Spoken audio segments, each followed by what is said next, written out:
Quand je suis venu vous voir au titre de la commission d'enquête, et j'en garde un excellent souvenir, parce que là, j'ai mesuré encore beaucoup plus combien votre territoire était un terrain favorable.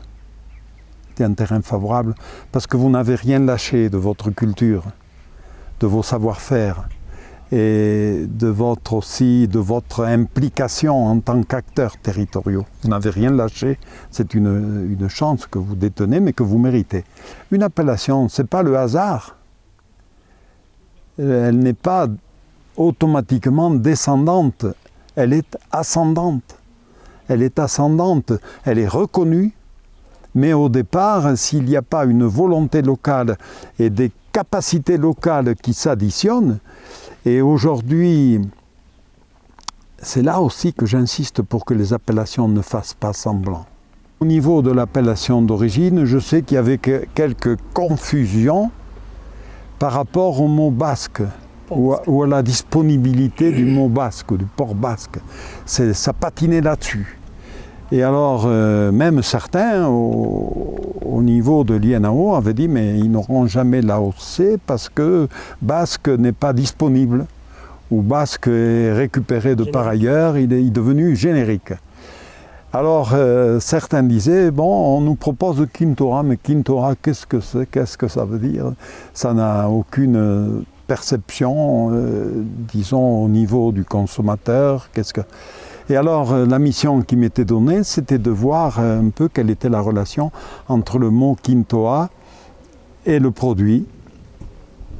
Alors, je suis venu sur place et j'ai posé des questions. J'ai posé des questions à Michel, des questions à Pierre, et j'ai compris que Quintoa, quelque part, était, du point de vue patrimonial, lié à une pratique au niveau de la production, qui faisait que, comme chez nous, les cochons transhumants changeaient de localisation et partaient ce qu'on appelait à la glandée ou montaient dans les forêts de chênes ou de châtaigniers.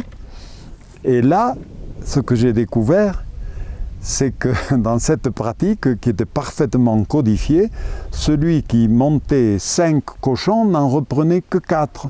Celui qui en montait 20 n'en reprenait que 16. Donc, le 16, ça fait 1 sur 5, le Quintoa.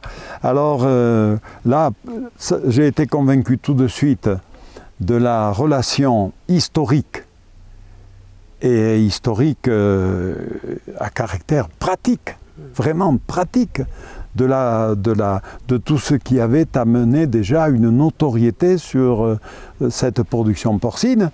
Et je pense avoir pu expliquer avec ma conviction et mes mots au comité national que Quintoa, dans le cadre d'une appellation, n'était pas du tout déphasé, qu'au contraire, on était là déjà dans une première démonstration de ce qu'était le point de départ de l'appellation.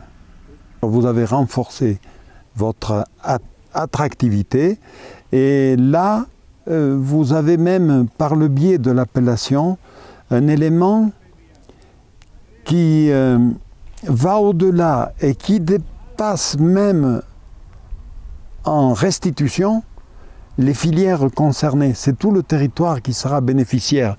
C'est pour ça que je dis souvent, et je le vis ici chez nous, nous sommes sur un concept qui a rassemblé l'agriculture, l'élevage et l'agroalimentaire. Mais là, le retentissement qu'on peut espérer, c'est une dimension de ruralité dans son ensemble, avec tout ce qui aujourd'hui constitue les fondements d'une ruralité qui a sauvegardé son identité.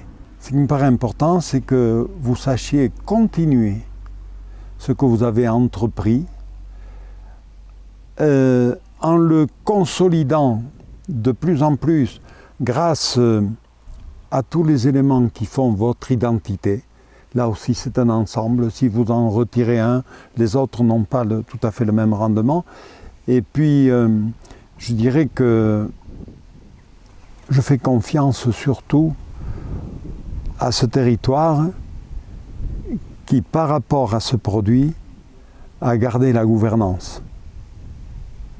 Le produit n'est pas délocalisé.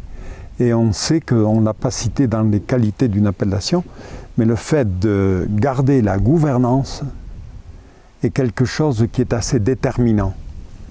Je ne me livrerai pas des exemples, mais le fait de garder quand même la maîtrise du produit dans toutes ses composantes et dans ses évolutions, c'est quelque chose d'important. Vous le faites, vous saurez le faire, là je vous fais confiance.